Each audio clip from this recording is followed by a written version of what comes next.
Okay, hello everyone. This is Mami Lynn and this is Vince. Okay, Vince, say hi, hi. Wave hi. Okay, who is Vince? Who is Vince? Me. Oh, you kiss mama. Kiss. Ikaw mo kiss. Ikaw mo kiss. Okay. So, meron siyang classroom. Okay, na-routine maganda niya. Go. Yan mga tabletop activities, clothespin, yan. Writing sagling.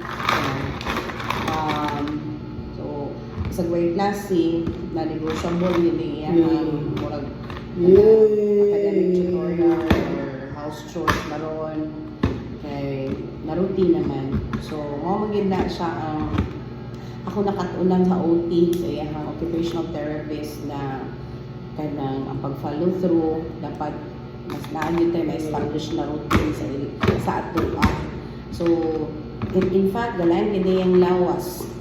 Siya luas, nilantan siya kahapon. But, tayo nun lang tambal, lahi mo siya sa regular kid na mayroon pa nga, lain man yung lawas, pahuwain sa nato. So, makatimpla-timpla mo na, it's just a minor illness.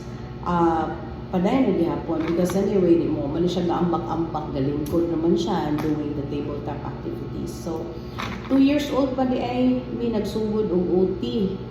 Hantod karon 17 years old, laban lang hapon ko, no? So, ang OT manggod, as what I understood, pagpa-check up na po niya sa developmental pedia na it's a basic need sa ilaha.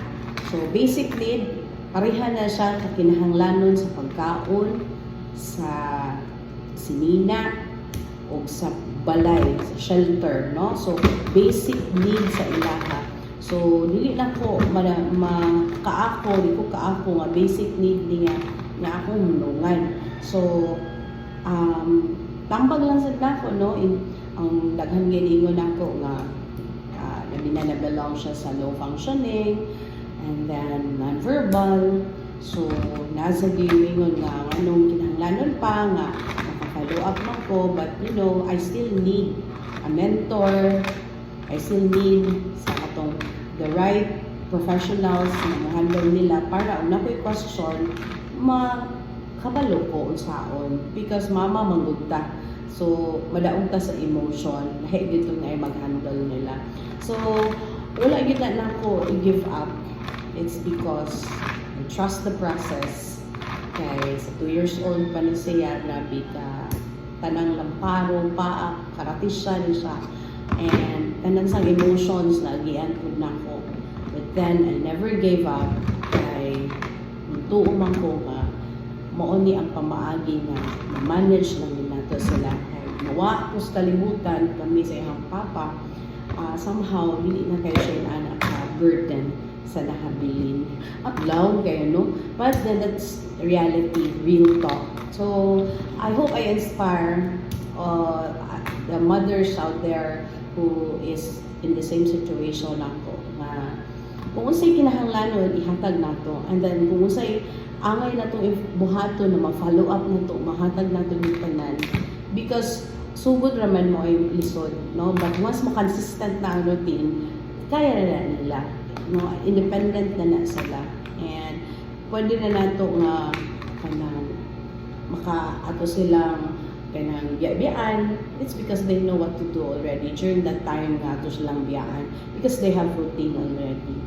So, ito mo na. Bye-bye na tabi. Bye-bye. Imagine na may guba ang clothes din. I-fix na, i-fix.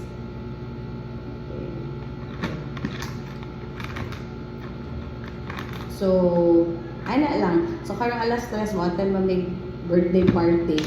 Ang dili mag-uwan. So, kabalo ba mo nga kanang nana na invitation, makulbaan po ko kay kaning mga ingon nani, like, basin niya, manguha og food, kanang impulsive, mag-birthday sila god. So, muna nga, kinahanglanon yun na ko nga therapy siya para somehow makontrol niya, self-regulation ba. So, napagit time na di po sila regulated. Napagit time regulated kaya sila. So, nga naman na, it's because probably ang routine wala i-follow, probably nakakaon ng mga tamis, mga kontra. no? So taas kay siya istoryahon. My point lang yun of sharing this to you is that ako gali wala ning give up na di gani siya mag-graded. So unsa pa ka tong uban na mild, very mild cases. So once mag-improve ang bata nga therapy, ayaw ang dami. Hindi padayon mas punan pagali ang intervention.